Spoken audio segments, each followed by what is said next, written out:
যারা ঢাকা অভিমুখে রওনা হয়েছিলেন ছাত্ররা, বিশেষ করে খুলনা থেকে আসার পথে যে বহরটি সেটি আক্রান্ত হওয়ায় 20 জন আহত হয়েছে।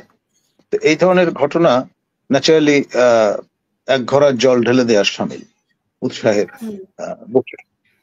নতুন বছর শুরু, এবং আপনি জানেন আগামীকাল থেকে আলিরিয়াস আমার বন্ধু, যাকে আমরা বিজু নামে সম্বোধন করি, তার ডাকনাম, নয় বিশ্ববিদ্যালয়ের প্রফেসর এবং আমার সাবেক সহকর্মী ঢাকা বিশ্ববিদ্যালয়ের মাস কমিউনিকেশন জার্নালিজম ডিপার্টমেন্টে, তিনি কিন্তু এই মহান দায়িত্বটি কাঁধে নিয়ে কাজ করছেন। আমাদের যে নিরাপত্তা কচু পাতার পানির উপর দাঁড় করানো কতটা ভালনারেবল, সেটাই এই ঘটনাটি প্রমাণ করেছে। সচিবালয় কি পয়েন্ট ইনস্টলেশন, এবং সেখানে মধ্যরাতে যদি ঘটনা ঘটতে পারে, তাহলে যে কোনো সময়, এমনকি আজকে সচিবালয়ে, কালকে যমুনায়, পরশুদিন বঙ্গভবনেও ঘটতে পারে। তখন রাষ্ট্রের যে স্তম্ভ বা পিলারগুলো, সেগুলো শেষ অব্দি যদি কুপকাত হয়ে পড়ে, তখন সরকারের, রাষ্ট্রের অবস্থা কি দাঁড়াবে, সেটাও কিন্তু অনেকে ভেবে শিহরিত হচ্ছেন। অসমর্থিত সূত্রে যেটা জানা গেছে সেটি হচ্ছে, রাতের বেলা যখন টান টান উত্তেজনা চলছিল, তখন আমাদের প্রতিবেশীরা জানান দিয়েছে যে সংবিধান যদি বিলোপ করা হয়, তাহলে তারা আমাদের যে সার্বভৌমত্ব, যেই কারণে তারা রেসপেক্ট করে, সেটি রেসপেক্ট করার ডিজুরো বেসিস আর থাকবে না। ফলে সার্জিক্যাল স্ট্রাইক থেকে শুরু করে বিমান হামলা পর্যন্ত যে কোনো কিছু ঘটলে এর দায় আমাদেরই বহন করতে হবে। আমার এই প্রসঙ্গে আপনার তানজানিয়া এবং ইউগান্ডার কথা মনে পড়ছে। ইউগান্ডার ইদি আমিন, তিনি এমন একটি রেজিমের নেতৃত্ব দিচ্ছিলেন যা সমগ্র বিশ্ববাসীকে অবজ্ঞার সামিল ছিল। কমনওয়েলথ ভুক্তভোগী দেশ, এটিকে বলা হতো পার্ল অফ ইস্ট আফ্রিকা। সেই পার্ল ঝলসে গিয়ে ছিল এরকম একটা অবস্থায়, এবং শেষ অব্দি আন্তর্জাতিক সম্প্রদায়ের মৌন সমর্থন নিয়ে জুলিয়াস নায়ারের সেনাবাহিনী তানজানিয়া থেকে ঢুকে পড়েছিল উগান্ডায়, এবং ইদি আমিন দাদার যে রেজিম তা ফল করেছিল। তিনি তার 360 জন আপনার পরিবারের সদস্যদের নিয়ে সৌদি আরবে আশ্রয় নিয়ে প্রাণ বাঁচিয়েছিলেন। এবং এই ধরনের ঘটনা নজির আমি এই জন্য উল্লেখ করলাম যে আপনি যখন নর্মের বাইরে চলে যাবেন, তখন আপনার যে রেসপেক্টটা টেরিটোরিয়াল ইন্টিগ্রিটি এবং সভারেন্টির প্রতি, সেটি অন্যান্য দেশ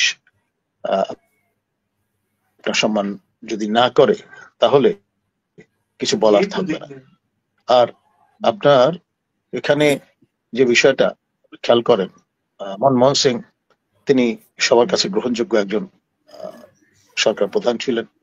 তার মৃত্যুর বিষয়টি মাথায় নিয়ে আমাদের মাননীয় প্রধান উপদেষ্টা, তিনি আজকে ভারতীয় হাই কমিশনে গিয়েছিলেন, শোক বইয়ে স্বাক্ষর করেছেন।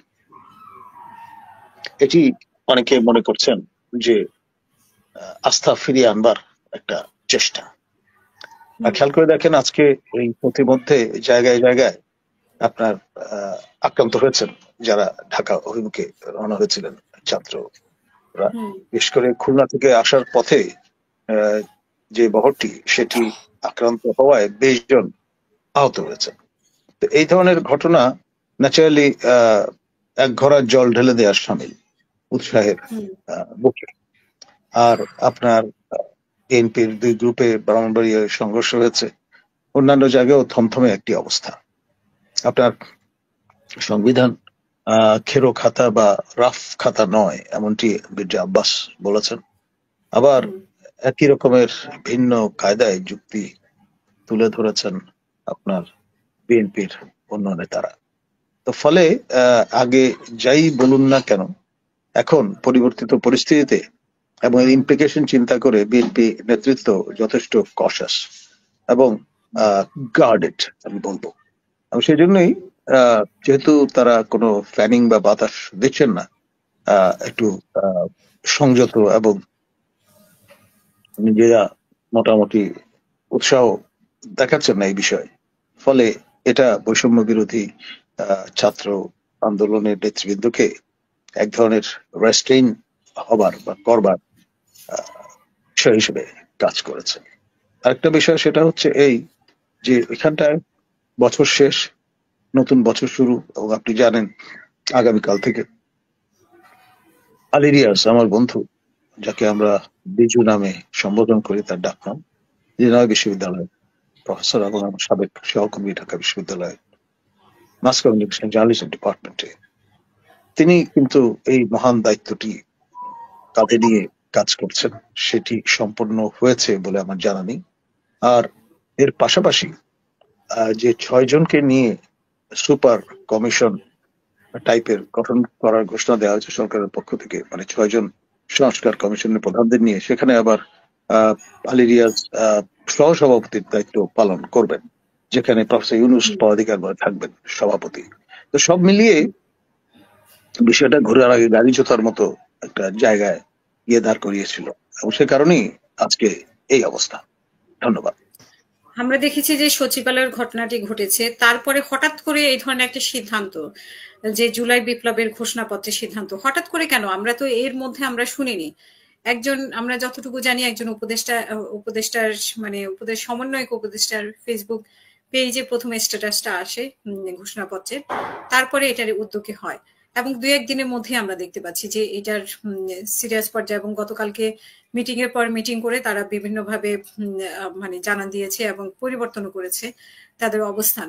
তো সেক্ষেত্রে সচিবালয়ের মানে ঘটনা, তারপরে এই পরিস্থিতি, হঠাৎ করে তাদের মাথায় এটা আসলো কেন যে এখন ঘোষণাপত্র দিতে হবে জুলাই বিপ্লবের? আপনার মাইক্রোফোনটা মিউট করা। হয়তো মানে বেটার লেট দেন নেভার, এই যুক্তি হয়তো তাদের মধ্যে কাজ করেছে। আর আরেকটা বিষয় হচ্ছে, আলামত যা দেখে মনে হচ্ছে এটা সিরিয়াস ম্যাটার, এবং দেশের বাইরে আলামত গুলো পাঠিয়ে পরীক্ষা নিরীক্ষা করার একটা চিন্তা চলছে।